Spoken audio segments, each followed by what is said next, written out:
I am the heir of the Wang family in a city. Everyone secretly calls me the living Yama, all because I was reading financial reports at 3, doing venture capital at 8, and by 12, I had already stripped my father of real power, turning him into nothing more than a figurehead. However, what no one knows is, the reason I've been grinding this hard is because the moment I transmigrated into this world, I got bound to a true versus fake young master counterattack system. The system told me that I am the fake young master who took the real one's place. On my 18th birthday, the real young master, who has suffered endlessly at the bottom of society, will be brought back. He will take revenge on me, frame me, and eventually make everyone abandon me, leaving me to die in the street on a rainy night, my corpse lying cold and alone. So, I spent over a decade laying out my plans, calculating every step with precision, until I secured a trump card powerful enough to destroy half of a city's economy. After accomplishing all this, I sat back, steady and unshaken, coldly waiting for the arrival of my destined rival. As long as that so-called real young master dares to show even the slightest hint of hostility, I'll make him understand immediately what a brutal lesson from society really feels like. However, on my 18th birthday, my father, the one I had long reduced to a figurehead, returned from outside with reddened eyes, leading in a fragile young girl who was sobbing softly. What the hell? What do you mean the system bound incorrectly?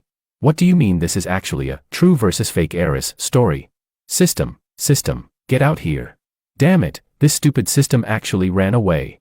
Chapter 1. My name is George Wang. I just turned 18 this year, standing in front of the floor-to-ceiling window on the second floor of the Wang family's old residence. I held a champagne glass between my fingertips. Parenthetically speaking, it was actually filled with cola. End of parenthesis. As I looked down from above at the grand birthday banquet taking place on the manor lawn, below, the air was thick with luxury and elegance, well-dressed guests mingling, glasses clinking in constant toasts. The elite of City A, political figures and business tycoons alike, had all gathered here to celebrate the coming-of-age ceremony and academic advancement banquet of the Wang family's third young master. The way they looked at me was filled with awe, flattery, and envy. After all, I am the only male heir of this generation of the Wang family, the undisputed future head of the Wang Corporation in the eyes of outsiders. But inside, I felt nothing. If anything, I almost wanted to laugh, because only I know that all this prosperity is nothing more than an illusion, like a mirage reflected in water. Once the guests leave tonight and the clock strikes midnight, these 18 years of peaceful life will burst like a bubble with a single pop.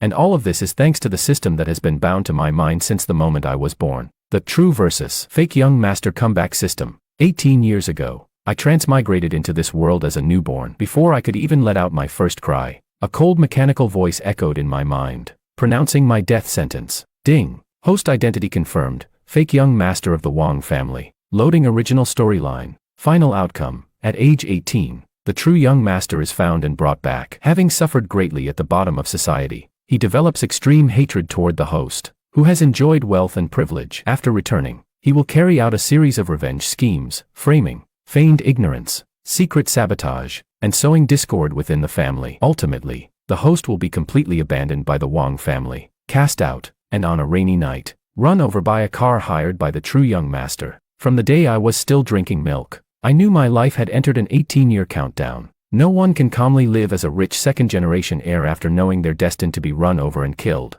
I don't believe in fate. I only believe in power and money in my own hands. Since the system says I'm just a disposable fake young master destined to be eliminated, then before the real one returns, I'll turn this family into my fortress. And so, I began an 18-year-long plan. While other children were learning how to walk, I was secretly observing the industrial structure of the Wang family. When others were in elementary school, I used memories from my previous life to direct trusted aides to register offshore companies abroad, precisely catching every wave of the internet boom and new energy industry, completing my initial capital accumulation. What? You're wondering how I managed all that at such a young age, with so many limitations? Of course, the system. What kind of transmigrator doesn't use their system? That would be a wasted transmigration. In short, as I grew older, I displayed astonishing business talent. At 12, I proposed a comprehensive transformation plan for the Wang family's department store business. Parenthetically speaking, it was essentially e-commerce that didn't exist in this world. End of parenthesis, which multiplied the profits several times.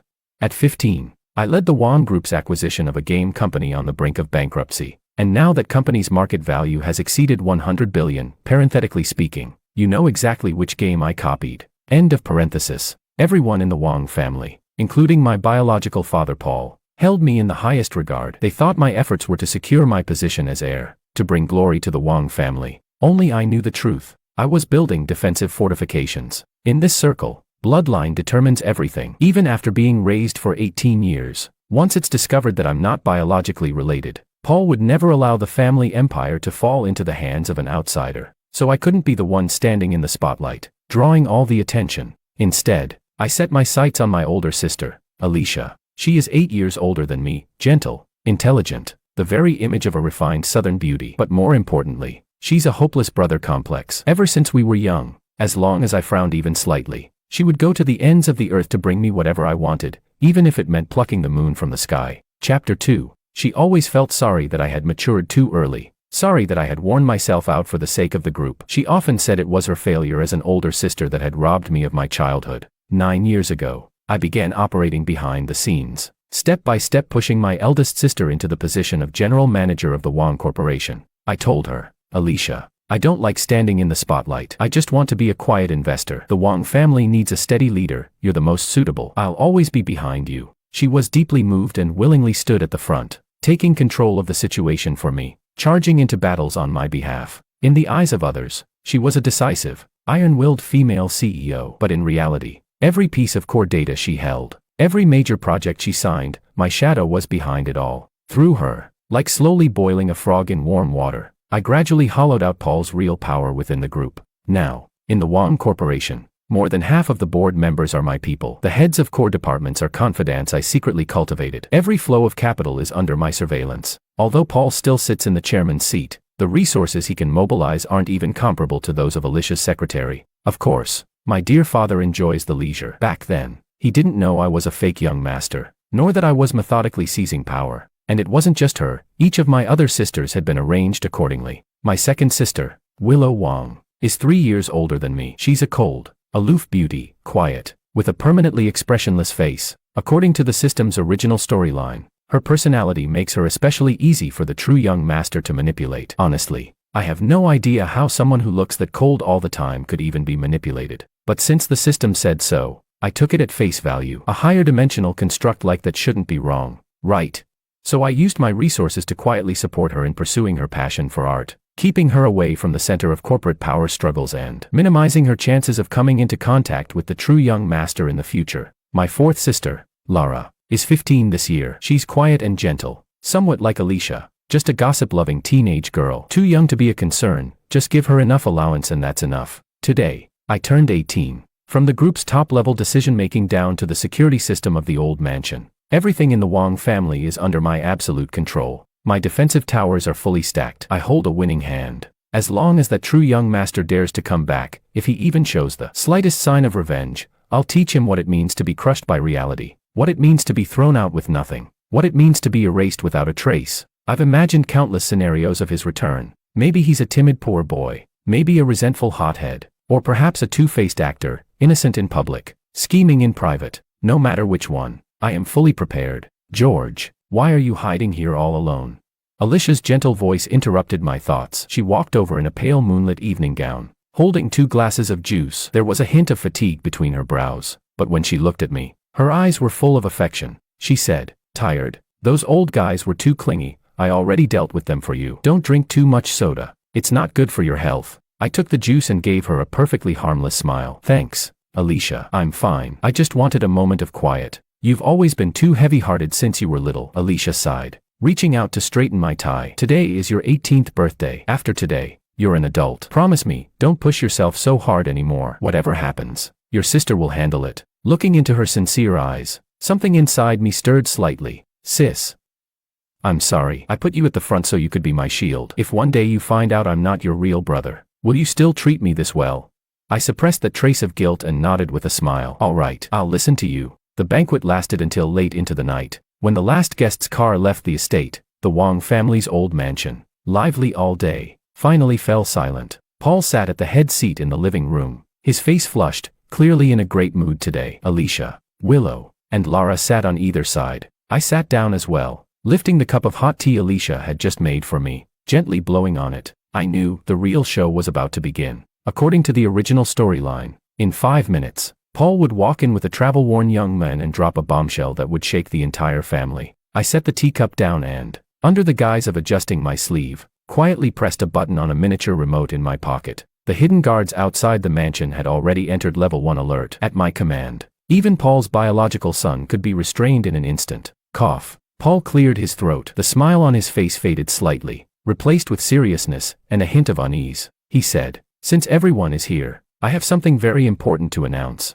Chapter 3. Here it comes. My body leaned forward slightly, muscles tensed, my gaze sharp as I fixed my eyes on the entrance. "True young master, let me see what kind of monster you really are." Footsteps echoed from the foyer. Paul stood up and hurried over, grabbing someone by the hand and leading them into the center of the living room. "This child is called Maria Lu." Paul's voice was slightly choked. His eyes were red as he looked at her. "Maria, come, greet them, greet them." Greet who? For 18 years, I had rehearsed in my mind how to overwhelm the true young master with sheer dominance. I had even prepared the lines. And yet, the moment I clearly saw the person Paul had brought back, every logical circuit in my brain instantly short-circuited. I froze on the sofa. Maria. She wore a washed-out white shirt, faded jeans, and canvas shoes still stained with dried mud. Her frame was slender, her head lowered, her posture uneasy and restrained. Long hair, an oval face, delicate features tinged with a hint of stubbornness. But when she saw the luxurious surroundings and our well-dressed presence, a flash of amazement flickered through her eyes, only to be quickly replaced by deep inferiority and a well-hidden resentment. As if the world somehow owed her something. The resentment made sense. The life at the bottom made sense. The unease and inferiority made sense. But the problem was, why the hell is this a girl? Where is my true young master, the scheming, ruthless guy who was supposed to hire someone to run me over, the one I had to undermine my own father to prepare for? Why is it a girl? Dad, who is this? Lara asked curiously. Alicia frowned, instinctively sensing something unusual, something dangerous. Meanwhile, Willow remained as cold and indifferent as ever, as if none of this concerned her. Paul took a deep breath, looking at all of us as his voice trembled. Willow, Alicia, George, Lara. Maria, she is the real child of the Wang family. Willow, 21 years ago at the hospital. You and Maria were switched at birth. Boom.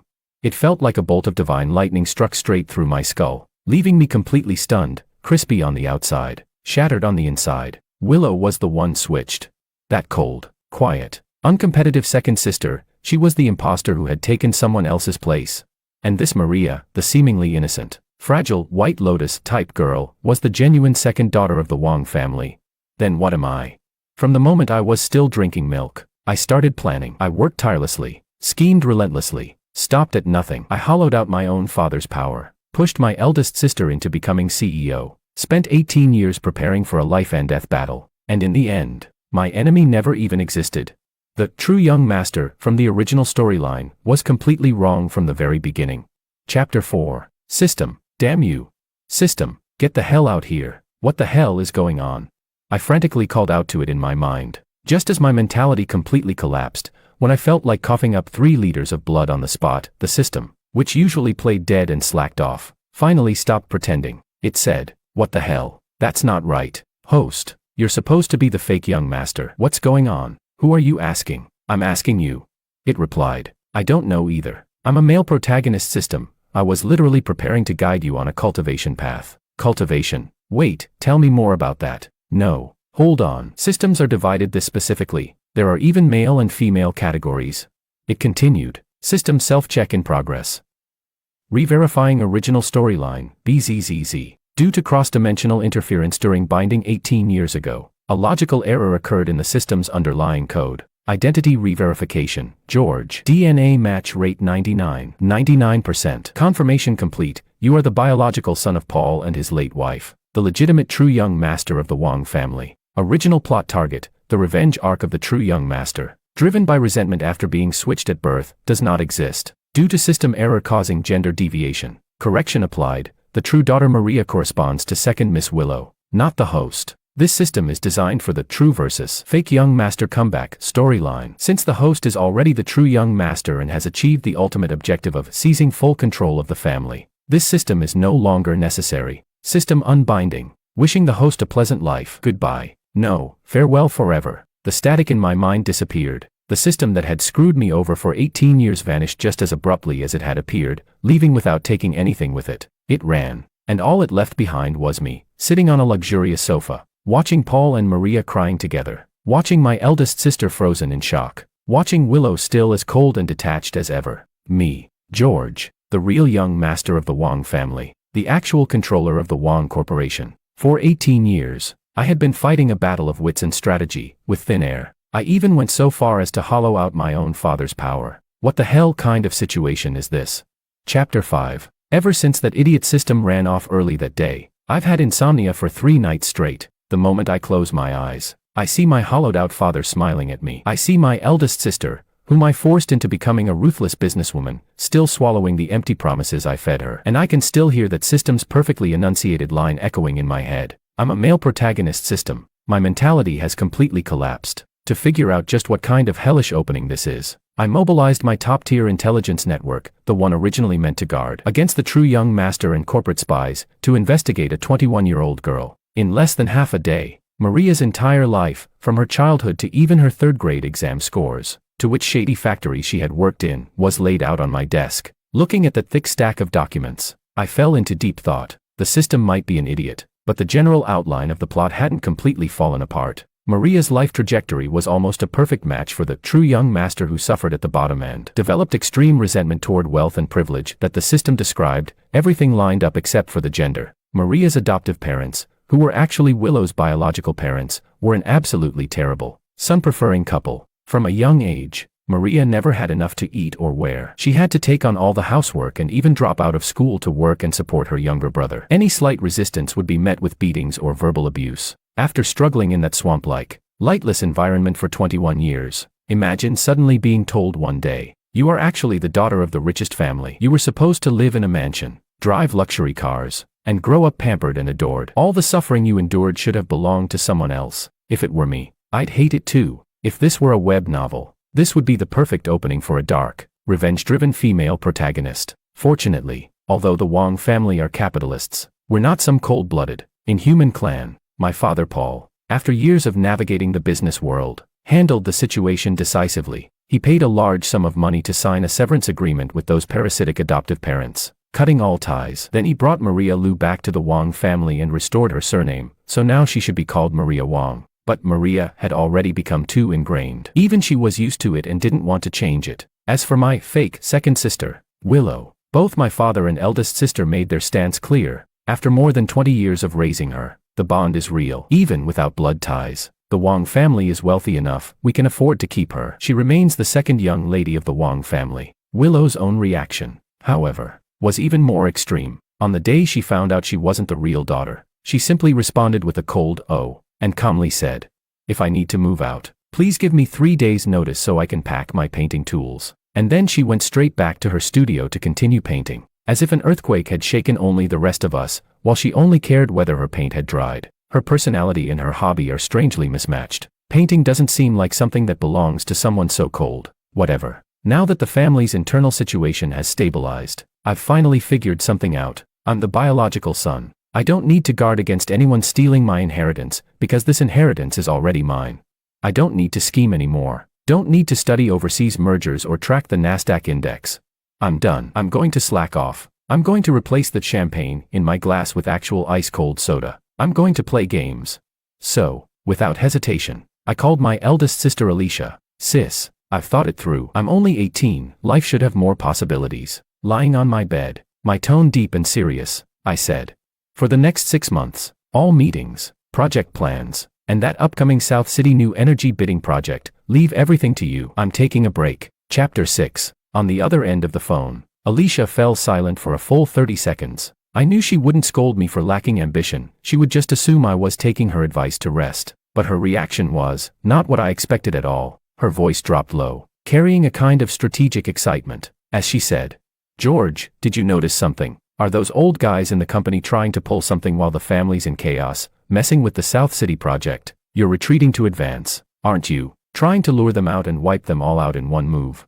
I was speechless. Seriously, sis, if you don't go write a thriller novel, it's a waste of talent. A fake daughter isn't the same as a fake son. As long as I, the one in power, am fine, the family could be a complete mess and it wouldn't affect the corporation at all. I said, "Sis, I really just want to play games," she replied.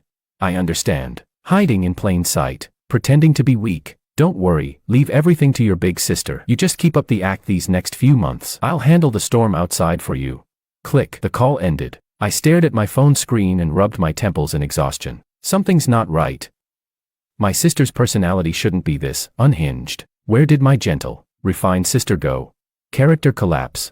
Whatever. Let the world burn. Thankfully, I've already trained her well. Her methods are sharp enough now for her to stand on her own. As for whatever wild theory she comes up with, she can believe whatever she wants. I thought this meant I could finally start living the carefree rich second-generation life I had been denied for 18 years. But I quickly realized, things are never that simple. Maria's revenge had begun, although, thanks to the system's blunder, her target shifted from me to Willow. As someone living under the same roof, and an unwilling spectator, I still got dragged into this low-level family drama. It was the 5th day after Maria returned. At dinner time, the whole family sat around the long French dining table. Oh, right, Alicia wasn't there. She was busy being the company's top-tier corporate workhorse in my place. The household staff had already prepared a lavish dinner, but Maria insisted on cooking personally. She said she wanted to make her specialty, braised pork rib soup, as a way to thank her parents for giving her life. The moment she walked out carrying that big bowl of steaming soup, I immediately sensed something was off. She was wearing an oversized, worn-out t-shirt, the sleeves already frayed. Despite the fact that Father and Alicia had filled her wardrobe with the latest luxury collections, she deliberately dressed like this, looking like some pitiful girl who had just escaped a refugee camp. As Maria approached Willow with the soup, she suddenly, accidentally, tripped. Ah! She cried out as the bowl of scalding soup tipped straight toward Willow. Willow reacted instantly, leaning back sharply to avoid the direct splash, but some of the soup still splattered onto her silk dress. Crash! The porcelain bowl shattered on the floor. Before Willow could even speak, Maria dropped to her knees with a thud right into the mess of soup and broken shards. I'm sorry. I'm so sorry, sister. I didn't mean to. Her eyes turned red instantly, tears falling like beads from a broken string. Ignoring the sharp fragments on the ground, she reached out to wipe the soup from Willow's dress. Her hand immediately reddened from the heat. I know I'm clumsy. I can't do anything right. I made you upset, sister. Please don't be angry with me. You can hit me or scold me if you want. Just, please don't send me away. Maria cried so delicately, her thin shoulders trembling, looking utterly pitiful, like Willow had just subjected her to some medieval torture. The air at the dining table froze instantly. Lara was so startled she dropped her chopsticks. Paul shot to his feet, his face full of concern, and I sat beside the head seat, still holding a braised shrimp in my chopsticks, watching Maria's flawlessly executed pretentious coquette act unfold like flowing water. I almost couldn't stop myself from applauding. Chapter 7. What a level. Playing weak to win sympathy. Striking first to seize the initiative, feigning vulnerability, and at the same time pinning the label of malicious fake heiress who can't tolerate the real one onto Willow. Not only is she the real heiress, she's also a future award-winning actress. Maria, what are you doing? As expected, my father, Paul, was the first to lose his composure. After all, he's soft-hearted, and toward this biological daughter who had suffered outside for 21 years, he carried a strong sense of guilt and pity. He pushed his chair back and rushed over, lifting Maria from the floor. Your hand is red from the burn, and it's cut too. Quick, the first aid kit.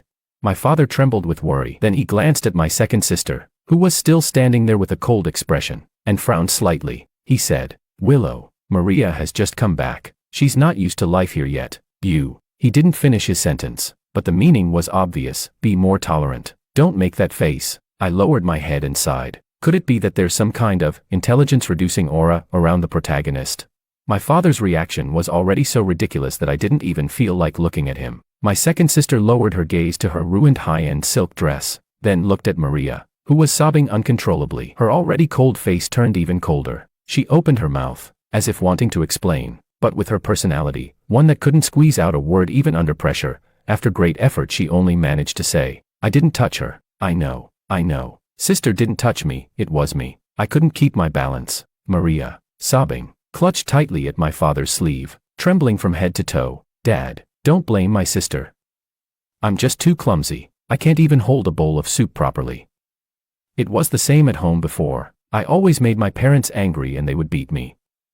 I'm already used to it. What a move. That line went straight for the kill. Not only did it reinforce her victim image, it also trampled over Willow, and even stirred up my father's anger toward her adoptive parents. She successfully turned a simple accident into a conflict of class and family abuse. My younger sister, Lara, was so frightened she looked like a quail shrinking into her chair, not even daring to breathe. I calmly finished peeling the last shrimp in sauce from my chopsticks, dipped it lightly in vinegar, and brought it to my mouth with elegance. Chew, swallow. Then I picked up a wet wipe and began cleaning my fingers one by one. To be honest, this level of family scheming is far too low. So low that for someone like me, who has spent 18 years battling old foxes in the boardroom, playing with acquisitions, short selling, and complex strategies, it evokes a deep sense of loneliness. At a time like this, I could really use some veteran singer to dedicate me a song. I sighed, tossed the wipe onto the table, and finally spoke. Butler. My voice wasn't loud, but it carried the unquestionable authority of someone used to giving orders within a corporate empire.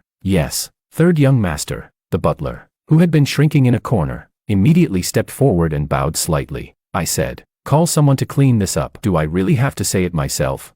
Yes, third young master. The butler nodded and hurried off to call someone to deal with the mess Maria had made. I don't know whether this so-called intelligence-reducing aura really exists, but even something this simple had to be personally ordered by me. Then I looked at Maria and spoke calmly. First, the hand-woven wool carpet in this dining room was air-shipped from Italy last month. It has no irregularities, no raised seams, no wrinkles, so the probability of tripping on a flat surface is extremely low from a physical standpoint, unless there is something wrong with your legs. I leaned back in my chair, my gaze indifferent as it rested on her. Maria's crying stopped abruptly. She looked at me in shock. I ignored her and continued. Second, based on the parabolic trajectory just now, if Maria had accidentally stumbled forward, the soup should have spilled onto her own chest or onto the floor in front of her. However, the liquid was projected at an extremely precise angle, forming a 60-degree fan toward Willow's skirt, who was seated half a meter to her left. This indicates that at the moment of falling, her wrist executed a highly precise lateral motion. Chapter 8. Dad froze. He said, George, what do you mean? This was definitely some kind of brain-nerfing halo effect. I said, what I mean is, unless you trained as an acrobat, then this was deliberate. I stood up and walked over to them. I was only 18, but the aura of someone used to being in charge meant that even standing there casually, I carried an overwhelming sense of pressure. Maria's face instantly turned pale. She bit her lower lip, tears welling up in her eyes. Third brother, why would you say that about me? I was really just. Stop. I raised a hand, cutting off her little pre-performance routine. I said, third, the Wong family has its rules. There are over a dozen house staff here with professional chef and nutritionist certifications. There's no need for members of the family to cook personally. Dressed like that, going into the kitchen does nothing except add psychological pressure on them. I lowered my head, looking at her reddened, scalded hands. My tone was calm, as if I were discussing the weather. I said, you've suffered for 21 years. Dad feels sorry for you, and the Wong family will make it up to you. That's all fair. But the way to compensate you is to let you study, broaden your horizons, and enjoy the life you deserve, not to bring you back into this house so you can keep using those bottom-tier survival tricks you learned, scheming for favor, playing weak, stirring up petty domestic drama. Fair is fair, by blood. You are my second sister in this family. As long as you behave yourself, you are the second young lady of the Wong family, and no one will mistreat you. But if you insist on stepping on others to climb up. I looked into Maria's suddenly shrinking eyes and smiled faintly. I said, I'm someone who hates trouble when necessary. I prefer solving problems at the source, once and for all. The dining room fell into a deathly silence. Fourth sister Lara's gaze at me had already shifted from shock to admiration. Second sister Willow said nothing, but the tight frown on her face had clearly relaxed. Dad, Paul, opened his mouth, seemingly wanting to defend his biological daughter, but remembering how his son, was usually the one calling the shots both at home and in the company. He still didn't say a word. As for Maria, she bit her lip hard. This time, the tears really fell, not an act to gain sympathy, but out of fear. She probably never dreamed that the little schemes she was so proud of wouldn't even amount to anything in front of me, not even worth a ripple. I turned around, hands in my pockets, and lazily walked upstairs. I said, by the way, tell the staff to roast some lamb ribs and bring them to my room. I was too busy watching the show just now. I didn't get full. Chapter 9. According to the usual tropes of wealthy family novels, the sons are meant to inherit the business and expand the empire, while the daughters are used for political marriages to consolidate family interests. The Wong family used to follow that same outdated, rotten playbook. But after I took full control, the very first thing I did was toss all those ridiculous marriage alliance plans straight out of the old man Wong's head. What a joke. I busted my ass grinding for 18 years. Pushing the Wong group to a level that all the elite families in City A combined couldn't even reach, and we still need to trade off our sisters for resources. Now it's other people begging the Wong family for scraps. The Wong family has no need for marriage alliances. So, Eldest sister doesn't need to marry for business, she can focus on being the decisive, iron-willed CEO she is. 15-year-old fourth sister doesn't have to be tied down with some childhood engagement either. As for my fake second sister, Willow, she did have a marriage arrangement before. Her match was the eldest son of the Ito family in City A, Makoto Ito. After I rose to power, I simply said, "Who the hell does the Ito family think they are, trying to marry up to us?" and unilaterally tore up the engagement. And ironically, Makoto, who had been somewhat resistant to arranged marriages, ended up completely hooked after seeing Willow's cold, iceberg-like dominant elegance. Add in the frustration of being rejected, and he awakened some strange trait, turning into a hardcore simp. For the past few years, he's been relentlessly chasing her. September arrived, and City A University welcomed the new semester. As one of the nation's top institutions, a university has long been on good terms with the Wong Group, which donates tens of millions every year in education funds. I, the true young master of the Wong family, 18 years old, finally stepped onto a university campus as I had always wanted. I thought I was about to begin my dream retirement life, coasting through classes, sleeping during lectures, and gaming after school. But I forgot, Maria goes to this school too. Dad paid to get Maria into a university. Like me, she's a freshman. And Willow, coincidentally, is a senior in the fine arts department. Ever since the day in the old mansion's dining room, when I absolutely crushed her in a one-sided, overwhelming takedown, Maria had been quiet at home. Like she didn't even exist. Whenever she saw me, she'd avoid me. I thought she'd had an epiphany, decided to turn over a new leaf, and live as a low-key rich girl. Clearly, I underestimated the obsession of a classic manipulative White Lotus. She probably realized she couldn't provoke me, the final boss, so she wisely shifted the battlefield. She moved all her scheming to the university and aimed all her attention at Willow, the one she blamed for stealing 21 years of her life. To be fair, Maria is genuinely pretty. That frail figure from years of malnutrition, paired with a delicate, innocent face that looks like it would collapse with the slightest breeze, basically the embodiment of a first love archetype, has nuclear-level appeal to inexperienced college boys overflowing with a savior complex. Less than a week into the semester, Maria already had a crowd of eager senior guys and male classmates orbiting around her, ready to serve, and among them, she quietly began to deploy her signature manipulative coquette tactics. That afternoon, at a high-end cafe in the South District of a university, I was sitting in a corner booth, wearing headphones, staring at my phone, going all out in a ranked match. "Young master, what would you like to drink? We just got some new geisha coffee beans today." The cafe owner, also a minor rich kid I had casually invested in before, came over, fawning. "Cola, cold." I didn't even look up, my fingers flying across the screen. At that moment, the wind chimes at the cafe entrance rang. Out of the corner of my eye, I saw two people walk in. One was a guy in limited edition sneakers, his hair perfectly styled, none other than Willow's former arranged fiancé and current #1 simp, Makoto Ito, and following behind him, head lowered, eyes slightly red, tightly clutching a cheap milk tea, was none other than my biological second sister, Maria. This matchmaking system is seriously messed up. Chapter 10. I cursed the game under my breath, flipped my phone face down on the table, and pulled off one earbud, because I smelled it, a strong, familiar scent of deep scheming. "Senior Ito, thank you for buying me a drink." Maria's voice was as thin as a thread, carrying 3 parts grievance and 7 parts forced resilience. She said, "Actually, you don't have to worry about me. I'm used to it. Back when I lived in the countryside, I heard things much worse than this." Makoto frowned, his face full of righteous indignation. "Maria, you're just too kind. You're the real heiress of the Wong family. That Willow occupied your place for 21 years, and now she's still taking up resources that should belong to you. Acting all high and mighty at school, who is she trying to impress?" I leaned back in the corner in a tactical retreat. I hadn't been paying attention for just a few days. How did Maria even get connected with Makoto? And from the sound of it, she had already painted herself in front of him as a pitiful victim, brutally suppressed by a fake heiress.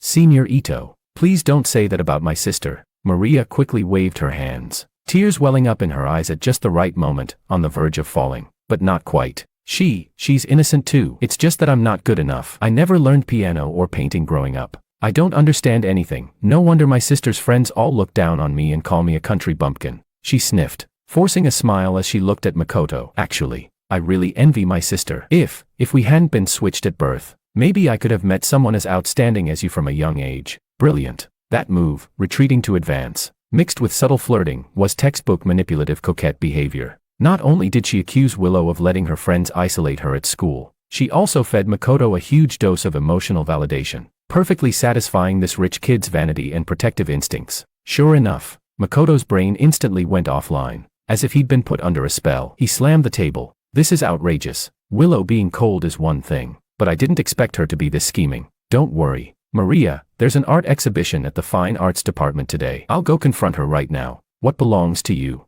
I'll get it back for you. Fired up by Maria's manipulative sweet talk, Makoto turned and strode toward the Fine Arts building in a rage. Maria stood where she was, watching his retreating figure. The pitiful expression on her face from a moment ago vanished the instant he turned around. The tears disappeared like magic. A cold, hidden, satisfied smile curled at her lips. It was the look of a venomous snake that had clawed its way up from the bottom, finally sinking its fangs into prey. She adjusted the collar of her faded shirt, preparing to follow and enjoy the show. TCH. From the quiet corner of the cafe came a crisp, utterly out-of-place sound, the opening of a soda can. PSSSH. Maria's entire body stiffened. She turned her head mechanically. I sat in the shadow of the booth, leisurely taking a sip of ice-cold cola, letting out a satisfied sigh. Then I lifted my eyes, looking at Maria, who now looked like she'd just seen a ghost, and rubbed my brow. Somewhat tired, I said, Maria, do you think that as long as you stay out of my sight, everyone in this world will just go along with your performance? I tapped the soda can against the table with a dull thud. I said, do you believe that before Makoto even reaches the Fine Arts building, all it takes is one phone call from me, and his father will personally fly over in a helicopter and break his legs? I looked at the so-called true heiress in front of me, whose body had started trembling uncontrollably again, and felt a wave of exhaustion. This generation of villains is really disappointing. All I want is to quietly attend university and play some games. Why is that so hard?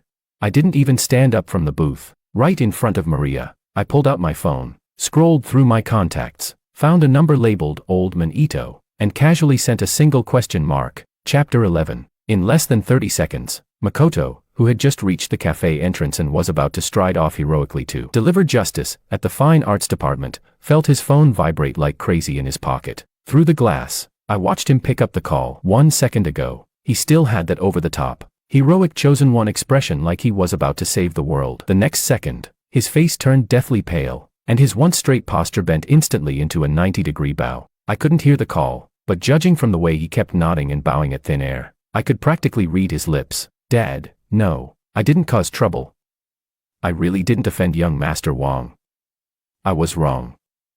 I'll go home right now. After hanging up, Makoto didn't even dare to glance back at Maria. Like a scrawny dog with its tail stepped on, he scrambled out of the campus in a panic, flagged down a taxi, and bolted. This so-called young master didn't even have his own car or driver. I set my phone down, took another sip of my ice-cold cola, and looked at Maria, who was frozen in place, her face paler than paper. I said, see, I told you. I sighed. If you insist on playing these childish little games, you're not only wasting my time, you're also wasting the blood pressure medication Makoto's dad needs. Maria completely broke down.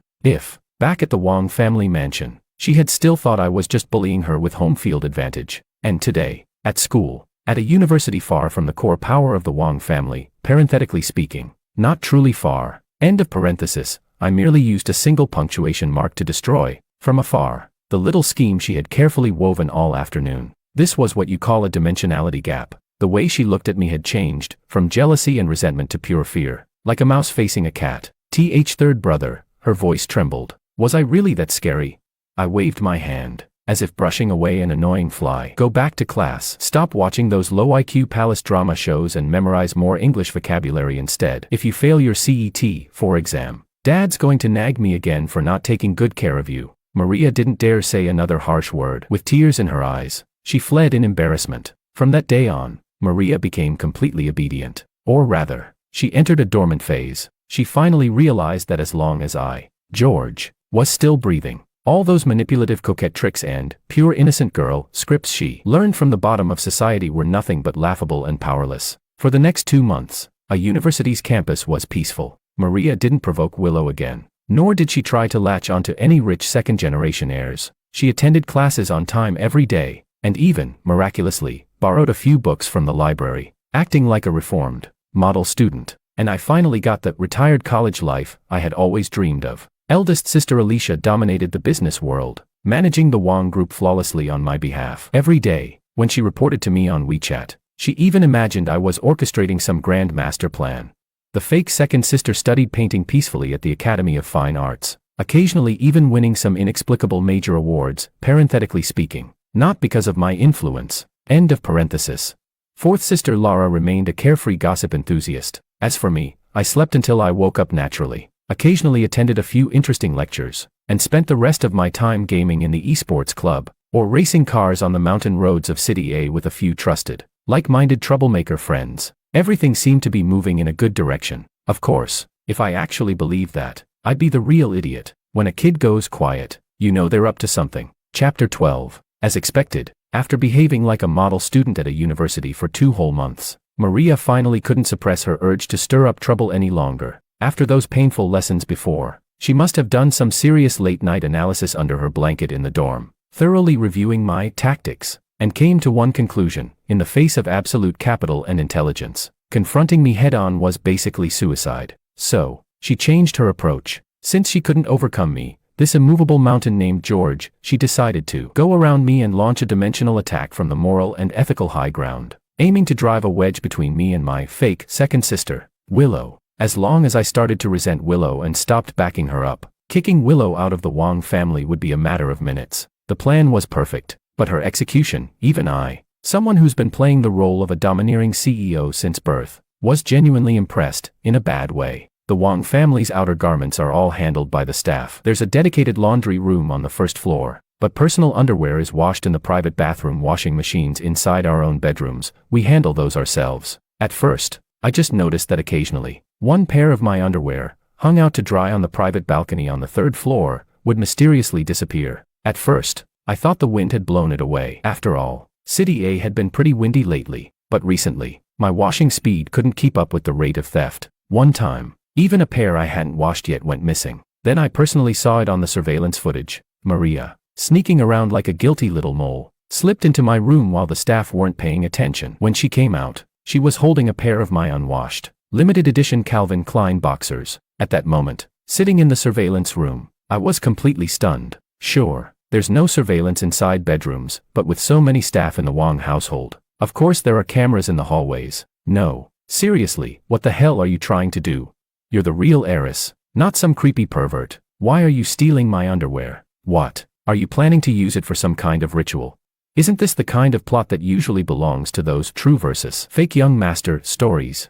So now, in a true versus fake heiress scenario, she's starting rumors using stolen underwear. That's surprisingly avant-garde. I suppressed the urge to expose her on the spot, because I was genuinely curious, what kind of stunt was she going to pull with that pair of underwear?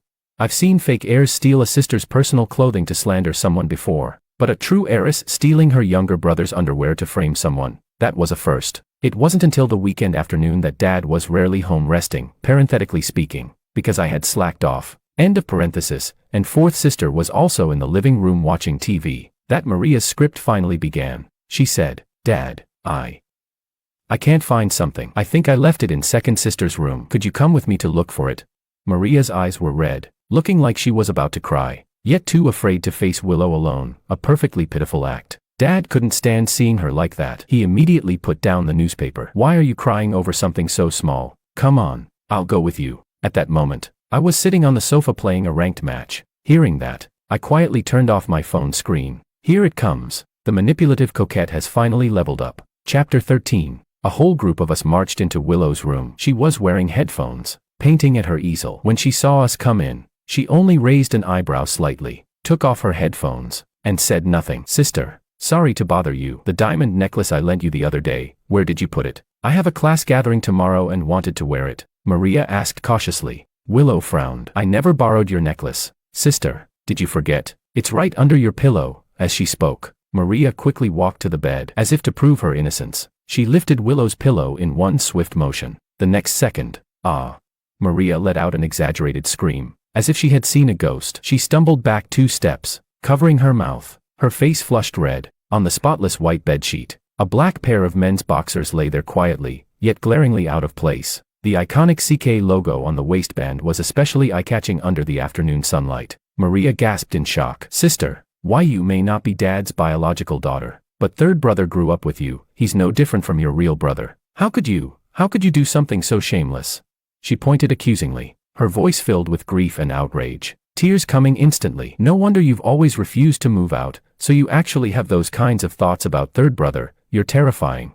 Her voice trembled slightly with agitation. She was completely immersed in the joy of finally grasping Willow's fatal weakness, practically radiating the triumph of someone who had just secured first blood and staged a comeback. She had probably already played out the next scene in her mind, Dad flying into a rage, me feeling disgusted, Willow unable to defend herself, and finally being thrown out of the Wong family. However, 10 seconds passed. The room was dead silent. There was no expected outburst, no shouting, because everyone present reacted in a way that was extremely strange. As the primary victim of this setup, Willow, the fake second sister, she didn't really defend herself. She didn't coldly dismiss it as ridiculous, nor did she angrily accuse Maria of framing her. She simply stood quietly by the easel. First, she looked at the boxers on the bed with an extremely complicated expression. Then, she slowly raised her eyes and looked at me. My hand had already been in my pocket, gripping my phone, the one containing the high-definition footage of Maria sneaking around like a mole. I was just about to take it out and utterly crush her with evidence, but the moment our eyes met,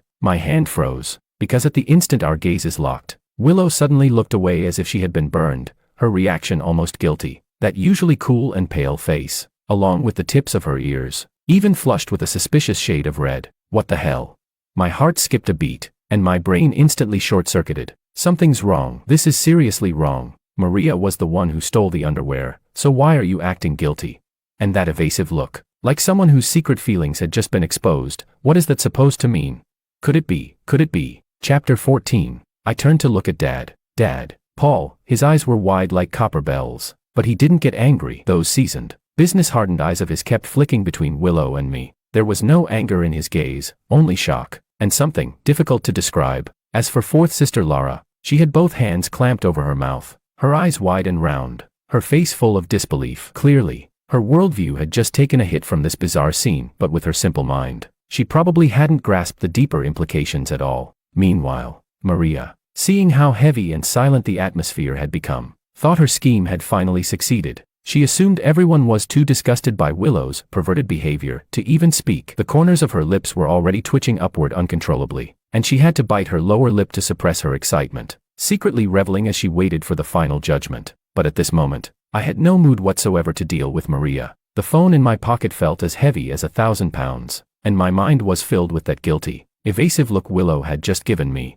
Over the past 18 years, when eldest sister forced me to drink herbal medicine, it was Willow who handed me peppermint candy afterward. When I canceled her engagement with the Ito family, it was her shoulders that subtly relaxed.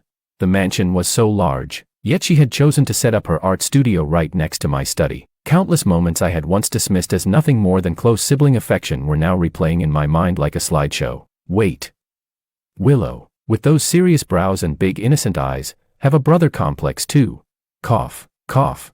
Seeing that no one was speaking, Dad Paul was the first to snap out of it. He cleared his throat and hurriedly tried to smooth things over. Well, the weather's nice today, Maria. There must be some misunderstanding here. It's not appropriate for us men to linger in a girl's room. As he spoke, he pushed my shoulder and ushered me toward the door, while also waving at Maria and Lara. All right. Everyone go back to your rooms. Don't disturb Willow while she's painting. We'll talk about this later.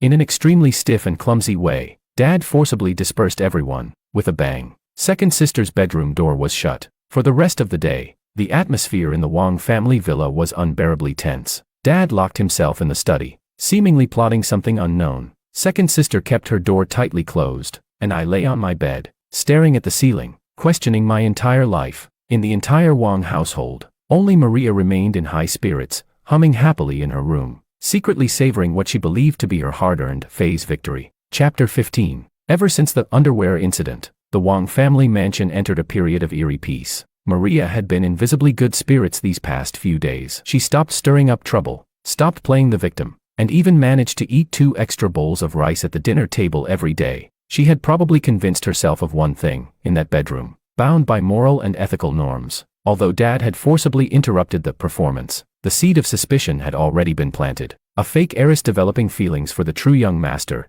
This was a major taboo in wealthy families. All she needed to do now was wait patiently for the bomb to detonate on its own. When it did, the decree to expel Willow from the Wong family would naturally follow. Watching her flit around the mansion like a cheerful little sparrow every day, I honestly didn't have the heart to tell her. The bomb had indeed gone off, but what exploded wasn't destruction. It was a sky full of pink cherry blossoms. These days, my mood had been extremely complicated. Compared to my existential crisis, Dad, Comrade Paul, could be said to have seen the light. That old fox, ever since he figured everything out in that bedroom, had been looking at Willow completely differently. Before, he saw her as an adopted daughter. Now, he saw her as the designated safeguard for preventing Core Wong Group assets from leaking out. A fake daughter turning into a real daughter-in-law, keeping everything within the family. He was absolutely delighted. So, he began subtly, and not so subtly, testing the waters and playing matchmaker. At the dinner table, Dad deliberately turned Willow's favorite sweet and sour ribs toward me. "George, your second sister has been working hard on her paintings lately. Give her a piece of meat.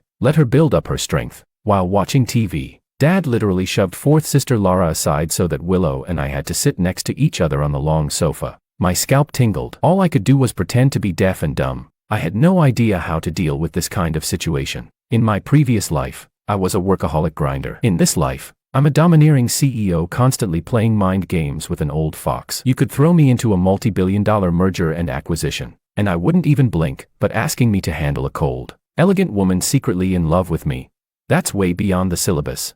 I originally planned to just keep playing dead like this, until that weekend night. That night, I got a bit thirsty, and I had already finished all the cola in my room, so I had no choice but to go downstairs to the kitchen to get some water. But just as I reached the second-floor terrace, I caught a faint scent of red wine. Willow was standing there, wearing a silk nightgown, barefoot on the wool carpet, holding half a glass of red wine, leaning against the railing as she let the night breeze pass. Artists need inspiration. Occasionally drinking a little, that's her source of inspiration. I knew that. Hearing footsteps, she turned around. Under the moonlight, I saw that her usually cool, pale face was now flushed with a noticeable blush. Her eyes, normally calm as still water, now seemed to be veiled with a thin layer of mist. "You're still awake?" I asked dryly, already turning to leave. "George." She stopped me, calling my name. Not third brother. Her voice, softened by alcohol, carried less of its usual coldness and a hint of husky tenderness. I froze. She set down her wine glass and walked toward me. At her height of around 1.7 meters, standing this close,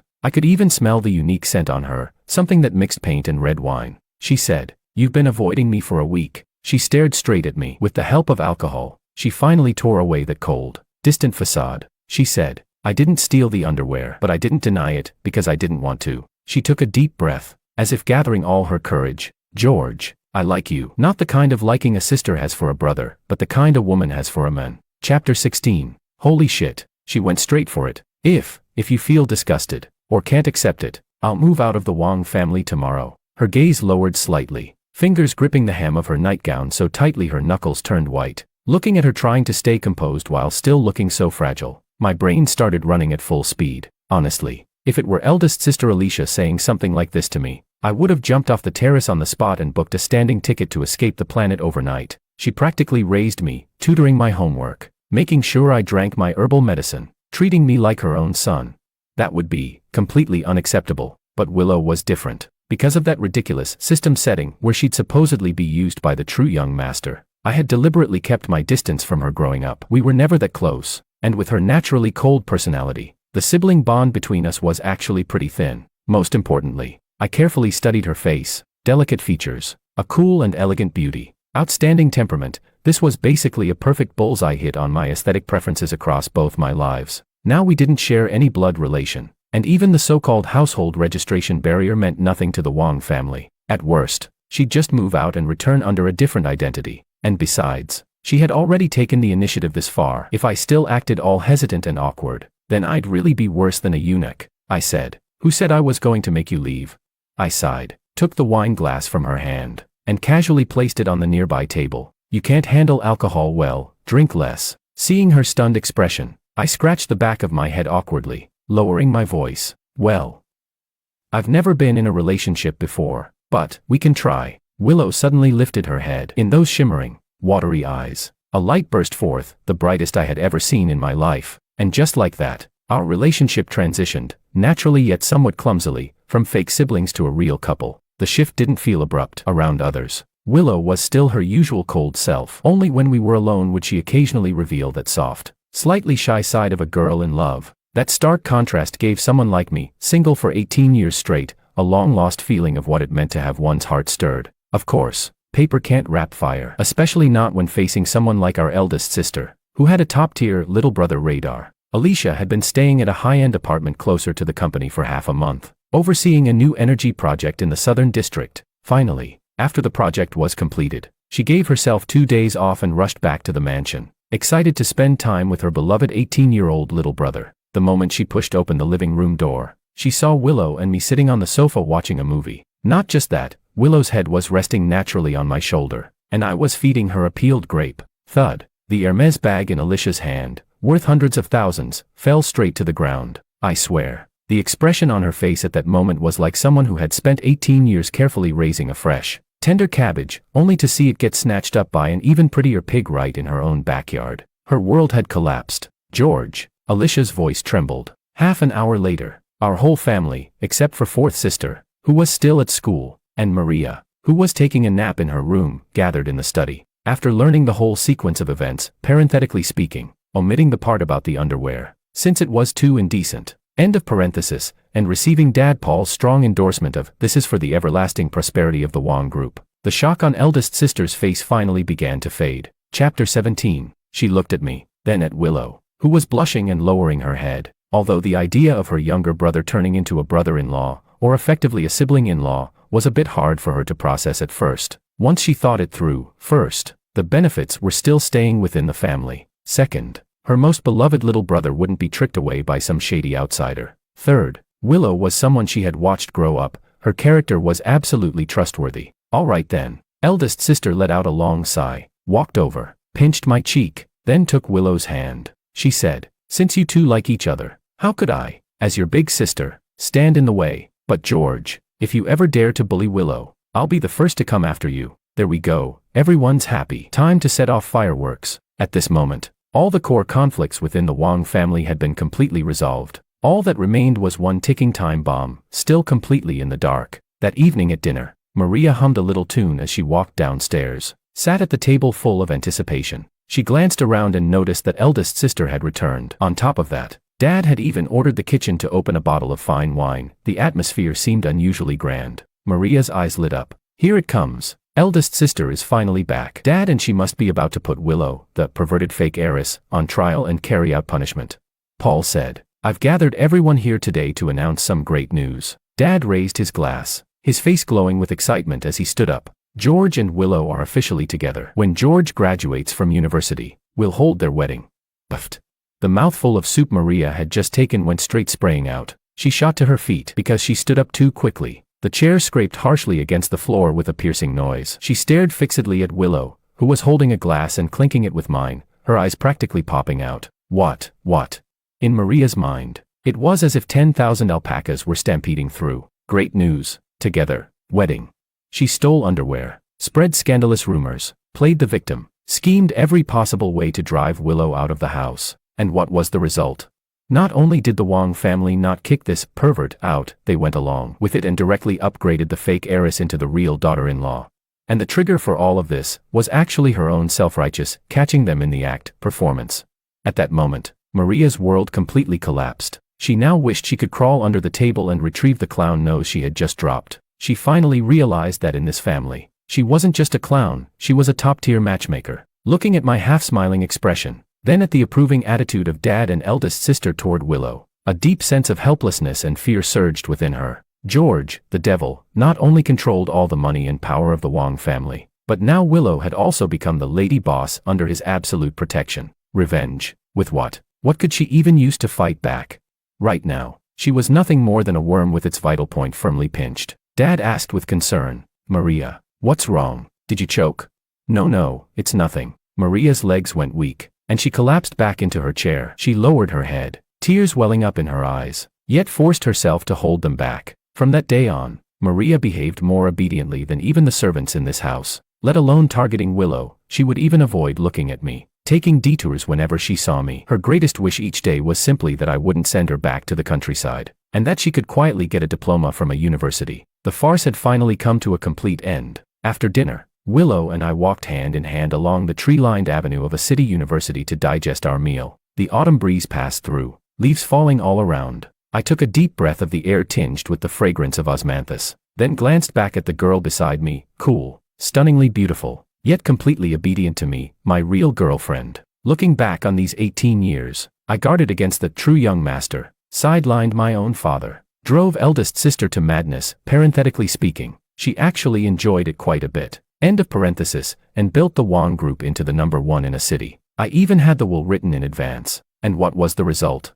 The system turned out to be a brain-dead male-oriented cultivation system. The true young master was actually a pretentious coquette of a younger sister who only knew how to steal underwear. And the fake heiress who was supposed to meet a miserable end in the original story ended up becoming my wife. I spent 18 years outsmarting thin air, only to end up with the miserable fate of gaining both wealth and love, with success in both career and romance. I let out a sigh and tightened my grip on Willow Wang's hand. Strictly speaking, she should be called Willow Lu. This damned life turned out to be pretty good after all. The end, parenthetically speaking, as if. Chapter 18, Willow's POV. My name is Willow Wang, or rather, it should be Willow Lu. In everyone else's eyes, I'm a cold, quiet woman, an aloof beauty who cares about nothing except painting. But only I know that deep inside me, there's a secret, something dark, something that could even be called twisted. I like George, my younger brother. I don't know when this feeling started to change. Maybe it was from when he was little, when he was forced to drink that bowl of pitch-black herbal medicine eldest sister brought him. He would clearly be frowning from the bitterness, yet still pretend to stay composed. At times like that, I would secretly slip a piece of his favorite mint candy into his palm. He would glance at me, quietly eat it, and that small secret shared only between the two of us.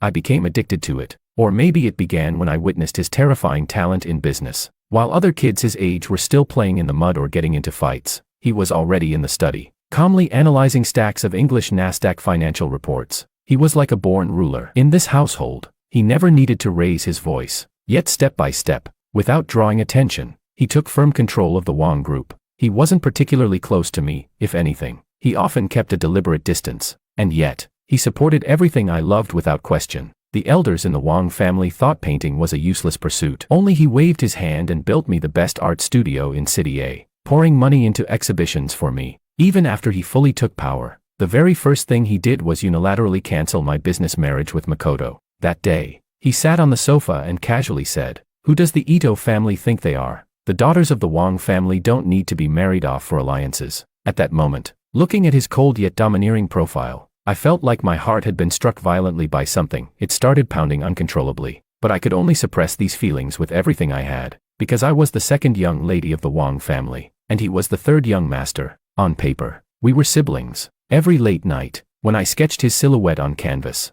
I would despise myself. "Willow, you're disgusting. You're desiring your own brother." I thought I would carry this nauseating secret for the rest of my life, painting alone forever, until that night, when Maria appeared. Father, with reddened eyes, announced that I was not the Wang family's biological daughter. There had been a mix-up at the hospital. George and I had no blood relation. At that moment, eldest sister was shocked, fourth sister stunned, and George looked like he had been struck by lightning. As for me, on the surface, I simply responded with a faint, "Oh," and returned to my studio. But only heaven knows, the moment I closed the studio door, my hand gripping the paintbrush was trembling with excitement. I'm not biologically related. George and I have no blood ties. The moral shackles that had bound me for so many years were shattered completely by Maria's arrival. If I weren't trying to maintain my cold persona, I might have run out and kowtowed to Maria in gratitude. But after the excitement came an even deeper fear. I didn't dare confess. George is too rational, too intelligent. If I spoke recklessly, would he think that all those years of sibling affection were just a disguise? Would he find me terrifying and completely distance himself from me?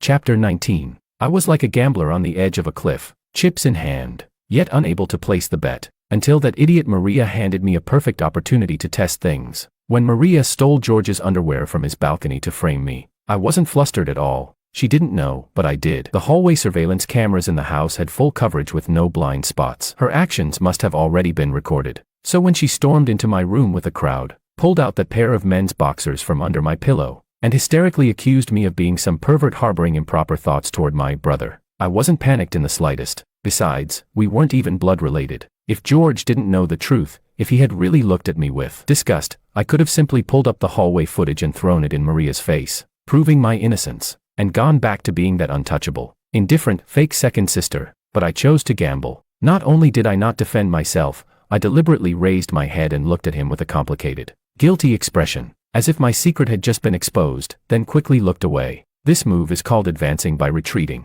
I saw George freeze mid-motion as he was about to take out his phone. In those always calculating eyes of his, I saw shock, confusion, and a storm of thoughts. I knew if he was reaching for his phone, it had to be because he had the surveillance footage. He wanted to clear my name. I could even guess why he had checked the footage, because aside from that pair under my pillow, the others, well, yeah. But he didn't take out the footage to slap Maria in the face. Instead, like a startled rabbit, he fled the moment Dad finished speaking. Watching his retreating back, I couldn't help but let a faint smile curl at my lips. I knew I had already won half the game. Over the next few days, he started avoiding me like crazy. If he wouldn't make a move, then I'd have to use some unconventional methods. While the staff were cleaning, I quietly slipped into his room and emptied out every single can of cola from his mini fridge, not leaving even one. I even took a deep breath on his pillow. Midnight. After gaming, he would definitely get thirsty. He would definitely go downstairs for water. And I, wearing that silk nightgown that best showed off my figure, holding half a glass of red wine, stood on the terrace he had to pass, quietly waiting for my prey. The wine was to steady my nerves, and also to give him a perfect excuse. When he stood stiffly in front of me, trying to escape, I finally used the courage borrowed from alcohol to say the words I had buried in my heart for countless days and nights. George, I like you. Not the kind of liking a sister has for a brother, but the kind a woman has for a man. I didn't call him brother. I called him by his name, parenthetically speaking. A little clever trick. Learn it. End of parenthesis. My palms were soaked with sweat, but he sighed, took away my wine glass, and said, I've never been in a relationship before, but we can try. At that moment, I heard something bloom, flowers blossoming across the frozen wasteland in my heart. What followed felt almost unreal in how smoothly it unfolded. Eldest sister broke down for a while, but eventually accepted me, grudgingly, as the officially promoted sister-in-law. Father was even more delighted, his mind filled with grand visions of a perfectly closed asset loop. And as for the greatest contributor of all, Maria, she completely quieted down. She would probably never understand for the rest of her life why her carefully orchestrated, catching them in the act, drama ended up becoming the catalyst for our engagement. On the tree-lined path of a university, the autumn breeze brushed past. The air carried the faint fragrance of osmanthus. I turned my head and looked at the boy beside me, the one holding my hand, still muttering under his breath about his losing streak in games. Now, he finally belonged entirely to me. I gently tightened my grip on his hand, a tenderness in my eyes that even I hadn't noticed. What's wrong? He noticed my gaze and turned to ask. Nothing. I curved my lips into a smile. My usually cool voice carried a hint of lightness. I just think the weather is really nice today. The end, parenthetically speaking. This time it's really over.